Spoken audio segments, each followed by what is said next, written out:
Hey, thanks for tuning into Horrorigins, the podcast that investigates the firsts in horror literature. My name is Matthew Tansuk, and for the next 10 minutes or so, we're going to be taking a look at the first invisible monster to terrify the public's imagination in print. The story is What Was It? A Mystery, and the author, again, is Fitz James O'Brien. We're going to learn about the literary history of invisibility and what it means to be monstrous, a little bit about the story itself, and the context about the world that it was born into, and the legacy that it's had since its creation nearly 160 years ago. All in 10 minutes. Let's get going. So, what's the context for invisibility in fiction? Well, let me state right here up front that unlike other concepts talked about on this show, invisibility doesn't really have a clear starting point. It seems people have been talking about and dreaming about being invisible since we've had imaginations. In terms of recorded history, we can cite to things like the Ring of Gyges, which is mentioned in Book 2 of Plato's Republic, which is really the granddaddy to the One Ring from Tolkien's Lord of the Rings. It grants the wearer the ability to turn invisible at will, and in the Republic, it's used as a device to set up the question of whether or not an intelligent person would be driven to corruption if there was not the slightest chance that he would be caught and punished for any potential crime he might commit. But setting aside the topics of moral philosophy and superpowers, I think that this really cuts to the heart of what makes invisibility so appealing and to possess, and so scary to be pitted against. A person, or a monster, not being mutually exclusive, simply can't easily be defended against. Their faces can't be scrutinized when talking to them, and so any threat that they are putting against you, be it the dripping claws they're wielding or social espionage, it bypasses our primary way of receiving information, our eyesight.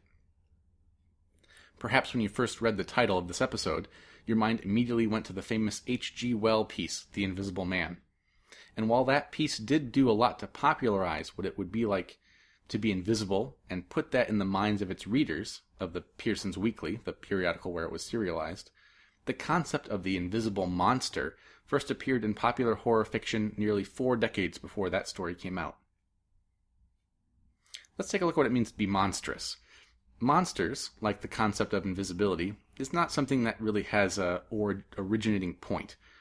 The word monster comes from both Latin and French, and means roughly something that is malformed or aberrant. It's a concept that reminds us that perhaps humanity is not immutable, that's fragile and corruptible. It places into our fiction and into our minds an entity that can't be counted upon to act normal, but rather is perhaps a deviant inwardly just as much as it is outwardly. Inscrutable, not unlike the thoughts behind invisibility. To give us a better understanding of the monster, let's look at some of the more famous fictional monsters that would have been kicking around in people's minds prior to the publishing of our first invisible monster. Mary Shelley's Frankenstein from 1817 is of course a great example of a monster, but so too is the 10th century story of Beowulf, the famous antagonist in that one of course being Grendel. On the one hand, you have a tale that points equally to the aberrant nature of the monster, as well as the evils of a society that can spawn them. But on the other, you have a very black and white epic of the struggle of one against another.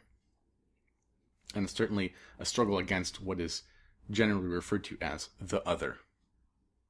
Shakespeare can even get in on the popular monster, although his only true monster, I guess in this sense, might be Caliban from The Tempest, which came out about 1610. Caliban, of course, being the spawn of a witch, which, as a side note, has an awesome name. The name of Caliban's mother is Sycorax. He has fish-like characteristics and is without the form of man and without, quote, quote, civilized culture. So let's get into it then. So when was the first story to combine these two concepts, the corrupting, undetectable power of invisibility and the aberrant perversion of humanity into the monstrous? So when sitting down to do some research into what the first invisible monster was, I was beside myself when I found out that it was written by our old friend, Fitz James O'Brien, the same author we covered in episode 1. And no, I did not intend for this to become an O'Brien show. The story, of course, is comically named What Was It? A Mystery.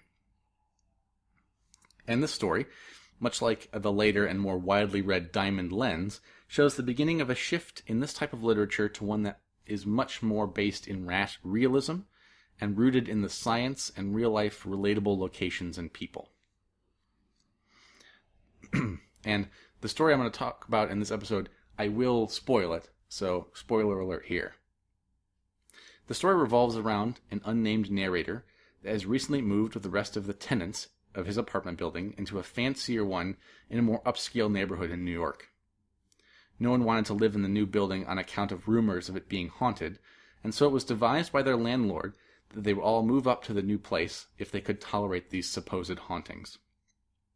And right there, I think this is a great setup, because you go into it thinking that you're going to get another ghost story, like we've seen so many times before. That the author even goes so far as to give you a somewhat mysterious death of the original owner of the house, and to describe the sorts of things that the new tenants of the house are expecting to see once they move in. Spectral hands, rattling suits of armor and chains, that sort of thing.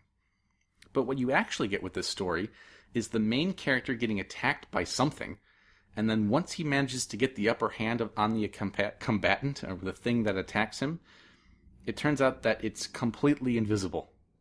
And I'll read that section now as it introduces the invisible monster to the narrator. Never losing my hold for an instant, I slipped from the bed to the floor, dragging my captive with me. I had but a few steps to make to reach the gas burner. These I made with the greatest caution, holding the creature in a grip like a vice. At last I got within arm's length of the tiny speck of blue light which told me where the gas burner lay. Quick as lightning, I released my grasp and with one hand and let on the full flood of light. Then I turned to look at my captive. I can't even attempt to give any definition of my sensations the instant after I turned on the gas. I suppose I may have shrieked with terror, for in less than a minute afterward my room was crowded with the inmates of the house. I shudder now as I think of that awful moment. I saw nothing. Yes, I had one arm firmly clasped around a breathing, panting, corporeal shape, in my other hand gripped with all its strength a throat as warm and apparently fleshy as my own, and yet, with this living substance in my grasp, with its body pressed against my own, and in all the bright glare of a large jet of gas, I absolutely beheld nothing. Not even an outline. A vapor. The monster is described as having a weight of about a 14-year-old boy, is incredibly muscular, hairless, and once they get a plaster cast of its features, hideously ghoulish in appearance. If you want to know what they do with the monster once they have it, I'll encourage you to read the story. It's an extremely short read. I knocked it out on a lunch break at work. I found a scanned copy of one of the original publications on WorldCat, and I'll link to it in the show's notes. Additionally, there's a mega pack available from a company called Wildside Press that contains this and other occult detective stories if you're interested. So what impact has this story had? What's the legacy here? Well, early stories that probably drew inspiration from this story may have been things like Guy de Maupassant's The Horla, which is an intense narrative about a powerful, invisible entity working against the whole of mankind. Although, as a side note, I've recently discovered that What Was It was probably not translated into French by the time Guy wrote that story, so that may or may not have been inspired. But we certainly have Ambrose Bierce's The Damned Thing, which is a more scientific rationalist story and revolves around a deadly animal that has evolved to be the color that a human eye can't see. It was published, The Horla was in 1886, and The Damned Thing in 1893. In more modern times, we could look at the dinosaur Carnotaurus sastrii in Crichton's The Lost World, with its chameleon or cuttlefish-like color-changing abilities.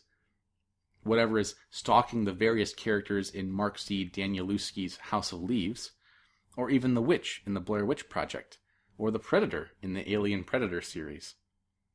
The invisible monster is alive and well in our culture, becoming somewhat of an unwelcome, unoriginal trope at this point, if not presented well enough.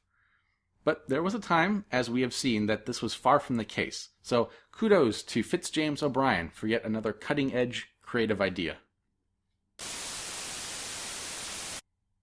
If you enjoy this podcast and learning about the strange works of fiction that have brought us to where we are today, I implore you to consider writing a review for the show. It'll help more people find out about it, and the more people we can get interested in this stuff, the better. And if you appreciate podcasts that are advertisement-free and want to say thanks, tweet me at tans444 or click the contact button on matthewtansick.com. Likewise, if you have a recommendation for the show or have something else you want to share, I'd love to hear from you. Until next time, thanks for joining me.